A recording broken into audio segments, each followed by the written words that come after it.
Hello everyone, and welcome to what is quite possibly the easiest quad chimps guide ever. No abilities, no micro, no Geraldo, and from what I've tested, which is quite a bit, very minimal RNG. First, we have the starting darts, which unlike most expert maps, are actually pretty easy. This guy just goes as left and as middle as possible right here.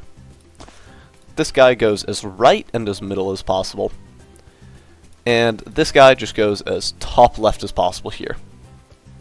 We could place this guy here, but no, that'll block an alchemist spot later for Sada. So no, this guy goes up here.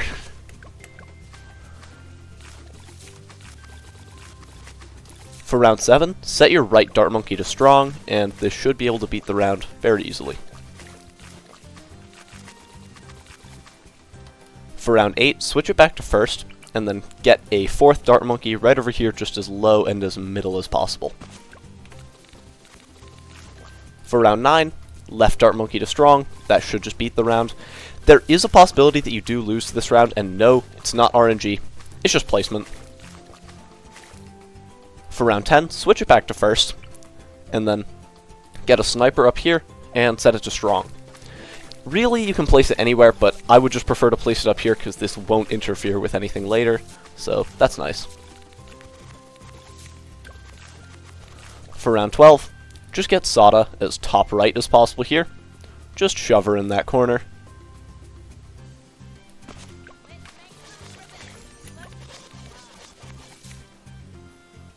On round 14, just get an engineer right over here as bottom left as possible. This guy is going to turn into our main early game soon, which is going to be a 302 sprockets with pin. For round 16, get a second sniper just down here, set to strong as well. For round 18, get sentries on your engineer.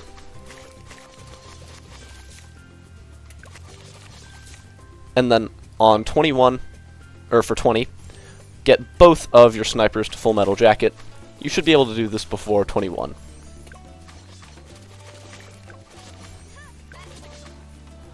For 24, get a spike factory on the bottom side over here. You should try to place it somehow like this, to where the range border just barely touches the edge of this rock and this rock. And Sada should deal with the camo, not the spike factory. Ideally, the spike factory isn't placing spikes in very wide of an area. You want it to be like a pretty small area where it's placing spikes.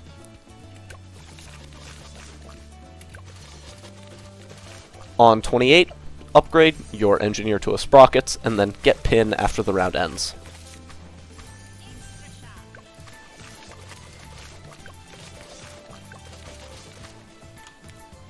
This setup can actually survive for quite a while, so we're going to go for a very early discount village. Should be able to fit it right up here, just as bottom left as possible here. And we're going to upgrade this to a 002 discount village. And then for 35, get a wizard right over here, just as top right as possible here. And we're going to upgrade this guy to a 010 fireball. And then we're going to get wall of fire after the round ends. Technically you could get it mid-round, but that's actually worse than buying it after the round ends, which I'll explain in just like 2 seconds. So get it to a 021 for 36, and the wall of fire should go down instantly if you placed it, or if you upgraded it between rounds. Because if you upgraded it mid-35, the wall of fire timing will be very off. For 37, just get camo on your wizard. And then for 38, get jungle drums on your village. It is possible to lose to this round if you don't have jungle drums for some reason, which is very weird.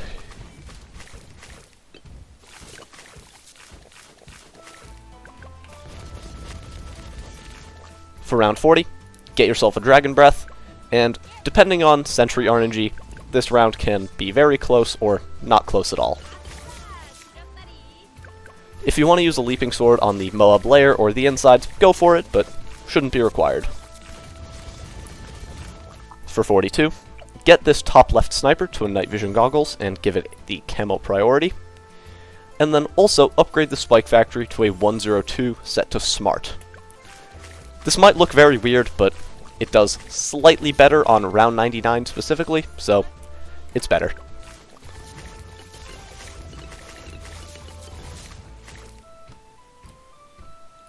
For 44, get yourself a village right over here, just as top right as possible while still affecting the engineer.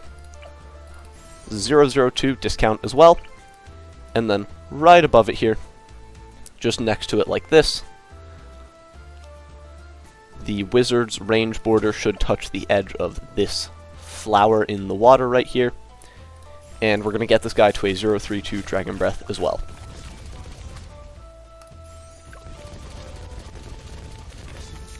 Should be able to get it for 46, and then camo for 47.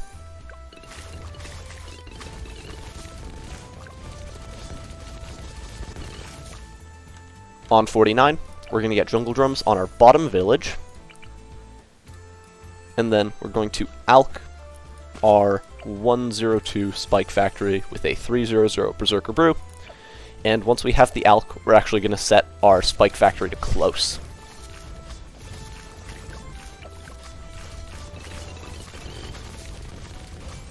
And then for 50, get yourself a second spike factory, as bottom left as possible here, and just upgrade it straight to a 302 spiked balls set to smart.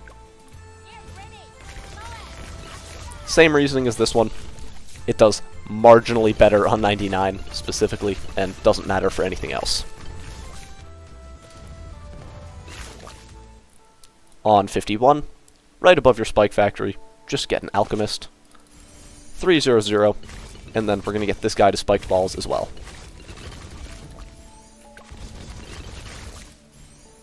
Just get spiked balls for 53. You can actually get spiked balls on this guy before this alchemist, but it shouldn't really matter.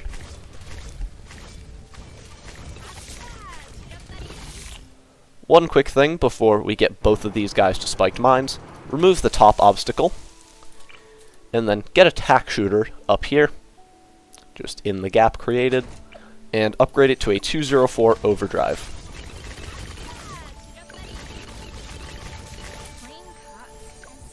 And yeah, now we're going to get both of our spike factories to spiked mines, starting with the left one.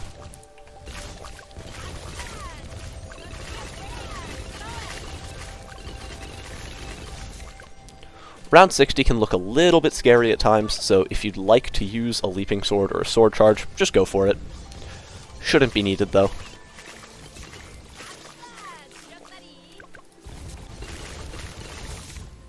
If you want to get spiked mines in the middle of 62, you can. It'll make the round look less scary, but you should be fine anyway. Just make sure to get it for 63, or else you will 100% lose. If you want to sword charge the first wave of 63, go for it, but most likely not required.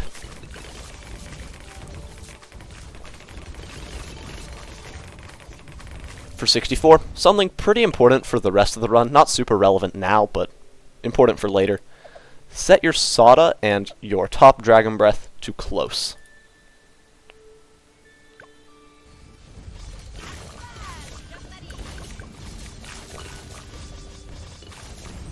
And now we're just going to go straight for spiked mines on this guy.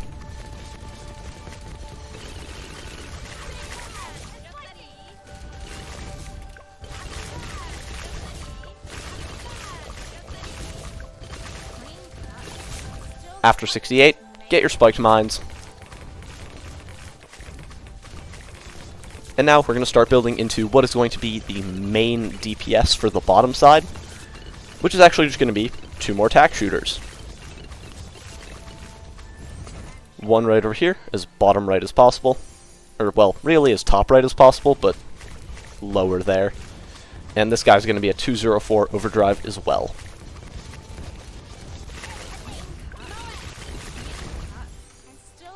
And then, right next to him here, we're going to get a second one.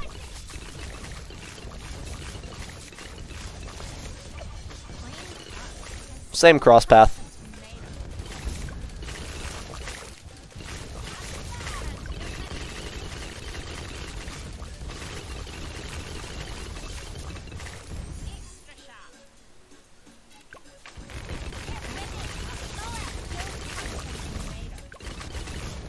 On 77, we're going to give each of our overdrives a 3-2-0 alch buff. Right next to them, one right there, and one right here.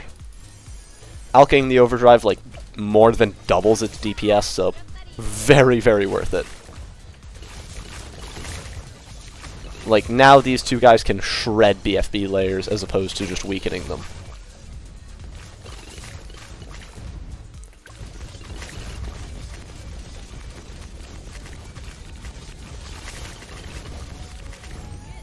For round 80, or not round 80, round 79, my bad, we're going to start getting a glue gunner up here, and this guy is going to be a 024 relentless glue set to strong. This guy pairs very well with Sada and will help a lot for quite a long time.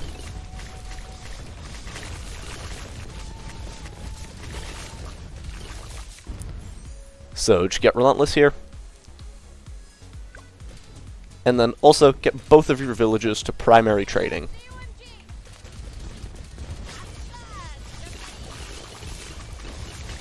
Primary training buffs the pierce of our tack shooters and the relentless glue, which is very, very nice. For 81, get rid of the bottom obstacle, and then as bottom right as possible, while still being in village range, you just want to get an ice monkey, and this guy is going to be a 410 embrittlement.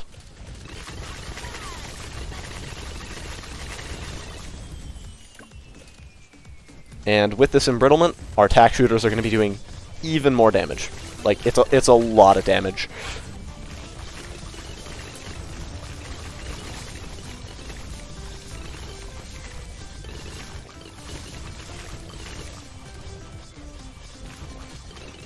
For 83, we're going to get a 024 relentless on the bottom as well, also set to strong. Just between our ice and our wizard here.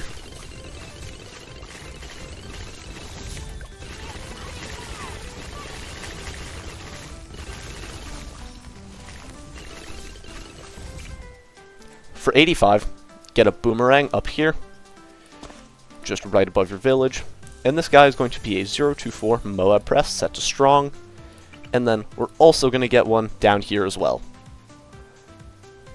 This guy is just going to be as low as possible while still being in village range. Directly below it, same cross path, and then we're also going to get one right above it.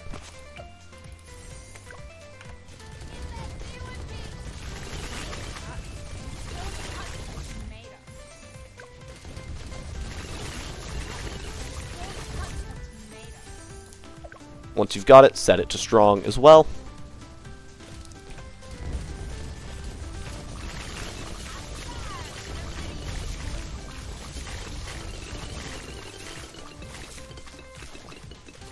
And now, we're going to go for a fairly weird choice.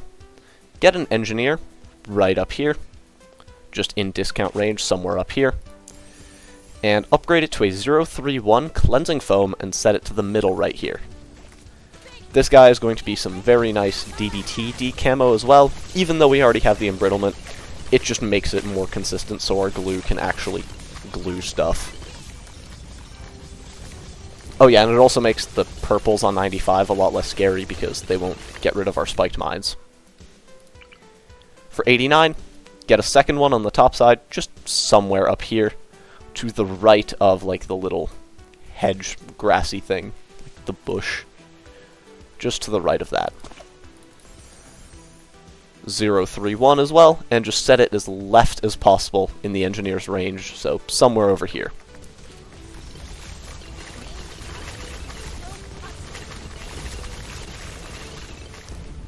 On round 90 here, we're going to give Sada an alch buff, like right below her like this, but a little bit to the left. 320, and it should buff Sada. It is very important that it's buffing Sada, and not your Dragon's Breath or something.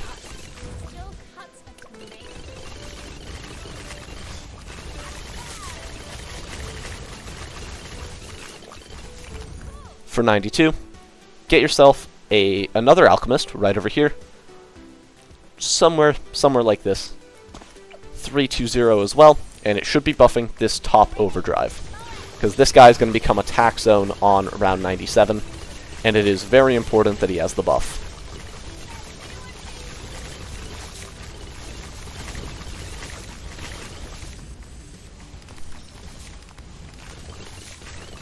On 93, we're going to get a second Moab press on the top side, just up here, next to our spiked mines. 024 set to strong as well. This guy isn't actually needed at all until round 100, but just makes the rounds a little safer, so might as well.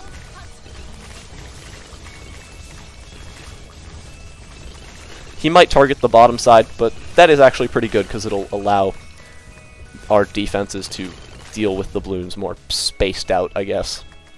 And yeah, now we're just going to go for tack zone.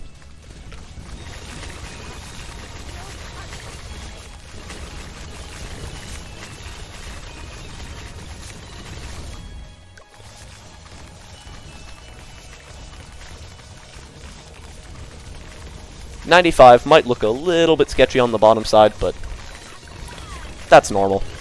Like, it's completely normal. Our spiked mines does have a lot of spikes built up, though, so you'll be fine.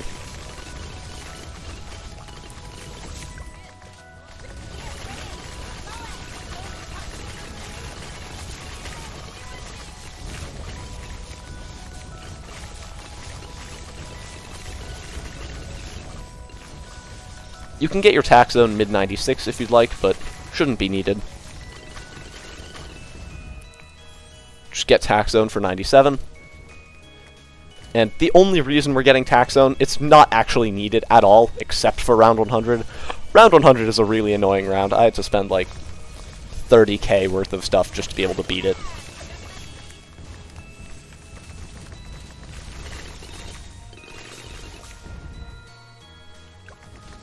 .98 might look a little bit sketchy on the bottom side, but yeah, if you want to use like a sword charge or something, just go for it. Shouldn't be needed though. Your very strong setup on the bottom side should be able to take care of it, even if it's pretty slow.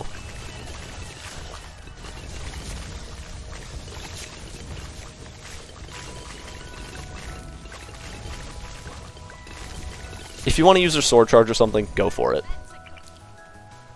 For 99, get a heli right over here. Look at these very impressive sentry spots just inside the helipad. And we're going to upgrade this guy to a 023 Moab shove and actually lock it in place on the track between our second overdrive and the village.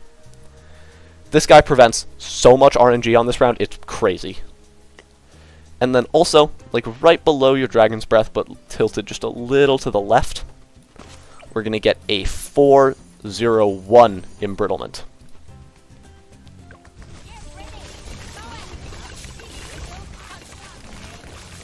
And it's shocking just how much RNG the Moab shove can prevent. It's crazy. For 100, move your shove over here, because we do need it for round 100. Get stronger stimulant, and then we're also going to spend our money on just a little more bad defense. Just 2 Druids of Wrath should be completely fine. This spot, and yeah, this spot's pretty good. 013, Druids of Wrath, and then, I don't know, like a base tack shooter up here. The reason we wait until getting the stim buff now is because, I don't know, it just found it to be way more consistent. Weird, but it works. And round 100 here, the bad should pop, and then presses push it back, and boom. With that, you should now have your quad chimps black border with quite possibly the easiest strat ever, using Sada, tack zone, and this very weird setup on the bottom side that would only ever work on this map, just because it's good on this map. I don't really know what to say. Anyway, I hope this guide helps you out. Have a nice rest of your day, and goodbye.